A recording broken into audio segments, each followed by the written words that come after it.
వెండితెరపై కథానాయకుడిగా చలం స్థానం ప్రత్యేకమనే చెప్పాలి. ఒకవైపున ఎన్టీఆర్, ఏఎన్ఆర్ ఇండస్ట్రీలో టాప్ హీరోలుగా చెలరేగిపోతుంటే, మరోవైపున కొత్తగా వచ్చిన కృష్ణ, శోభన్ బాబు లాంటి వాళ్ళు వరుస హిట్స్తో హవా సాగుతుండగా మరో నటుడికి తమ ఉనికిని చాటుకోవడం కష్టమే. ఇక అలాంటి పరిస్థితుల్లో చలం తెలివిగా ఒక ప్రత్యేకమైన జోనర్ని ఎంపిక చేసుకుని సేఫ్గా ఆ లైన్లో సినిమాలు చేస్తూ వెళ్లారు. తెరపై ఎప్పుడు చూసినా యాక్టివ్గా కనిపించే పాత్రలనే చలం పోషించారు. సహజమైన నటనతో తన పాత్రలను ప్రేక్షకులకు చాలా దగ్గరగా తీసుకెళ్లేవారు.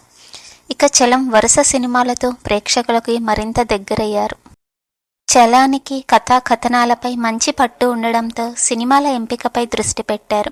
ఇక పల్లెటూరు నేపథ్యంలో ఎక్కువ సినిమాలు చేశారు చలం. ప్రేక్షకులు వెంటనే వాటికి కనెక్ట్ అయ్యేవారు. గ్రామీణ వాతావరణం, అక్కడి పెద్దల అరాచకాలు, వాళ్లపై తన తిరుగుబాటు, ఇలా ఆయన కథలు సాగేవి. అందువల్ల మాస్ ఆడియన్స్ నుంచి ఆయనకి కావలసిన మద్దతు లభించింది. ఒకానొక దశలో చలం సినిమా అంటే ఖచ్చితంగా హిట్టే అనే టాక్ వచ్చేసింది. అంతలా చలం సినిమాలు ప్రేక్షకుల ఆదరాభిమానాలు పొందాయి. కథనాలపైనే కాకుండా పాటలపై కూడా ఆయనకి మంచి అవగాహన ఉండేది. సినిమాకి పాటలు ప్రాణం అని భావించిన ఆయన ఆ విషయంలో ఎక్కువ శ్రద్ధ పెట్టేవారు. అందువలన చలం సినిమాల్లోని పాటల్లో దాదాపు హిట్లే కనిపిస్తాయి. చలం 100కి పైగా చిత్రాల్లో కథానాయకుడిగా, హాస్యనటుడిగా, సహాయ నటుడిగా నటించాడు. ఇతని అసలు పేరు కోరాడ సింహాచలం. ఆంధ్ర దిలీప్ కుమార్ అని ఆంధ్రలోకం అభిమానాన్ని అందుకున్నాడు. ఇతడు రమణ కుమార్ని వివాహం చేసుకున్న తర్వాత తన పేరుని రమణాచలం అని మార్చుకున్నాడు.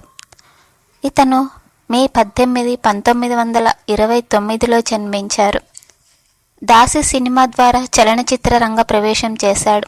హీరోగానే కాకుండా రెండవ కథానాయకునిగా, హాస్యనటునిగా, సహాయ నటునిగా, చిత్ర నిర్మాతగాను రాణించాడు. నటి శారదను వివాహం చేసుకున్నారు. తర్వాత వీరు విడిపోయారు. చివరి కాలంలో దాసరి నారాయణరావు ఈయనని బాగా ప్రోత్సహించారు. 1952లో లక్ష్మీరాజ్యం నిర్మించి దాసి చిత్రంలో రెండవ కథానాయకుడిగా సినీ రంగంలోకి ప్రవేశించాడు చలం. ఈ చిత్రం విజయం సాధించింది. అవకాశాలు రావడం మొదలుపెట్టాయి.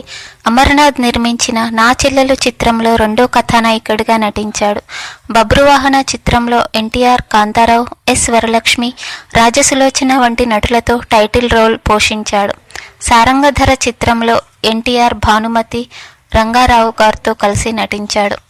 ఈయన శ్రీ షిరిడి సాయిబాబా మహత్యం, అల్లుళ్ళు వస్తున్నారు, ప్రాణం ఖరీదు, అన్నదమ్ముల సవాల్, మట్టిలో మాణిక్యం, మారిన మనిషి, సంబరాల రాంబాబు, సత్తకాలపు సత్తయ్య, ప్రైవేట్ మాస్టర్, పూలరంగడు, పరువు ప్రతిష్ట, సంతానం, వదినగారి గాజులు, పెళ్లి సందడి, పెళ్లి మీద పెళ్లి, జాతక ఫలం, దాసి, నా చెల్లెలు వంటి ఎన్నో చిత్రాల్లో నటించారు.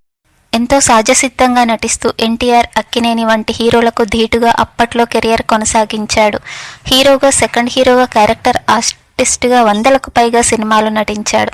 నిర్మాతగా మారి డబ్బు మొత్తం పోగొట్టుకున్నాడు. అయితే సినిమా జీవితం ఎంతో విజయవంతమైనదే అయినప్పటికీ వ్యక్తిగతమైన జీవితం మాత్రం అనేక వివాదాల చుట్టూ సాగింది. చలం ఒక పర్వర్టెడ్గా మారిపోయి ఆడవాళ్ల జీవితాలను నాశనం చేస్తున్నాడు అనే స్థాయికి అతడు వెళ్ళిపోయాడు. చివరికి ఎంతో దీనమైన స్థితిలో కన్నుమూశాడు.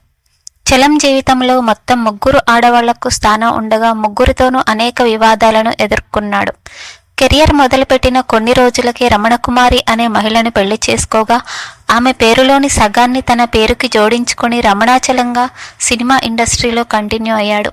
అయితే శారదతో ప్రేమలో పడడంతో రమణకుమారితో విభేదాలు మొదలయ్యాయి. వారి ప్రేమను ఒప్పుకోలేని రమణకుమారి ఆత్మహత్య చేసుకొని మరణించింది.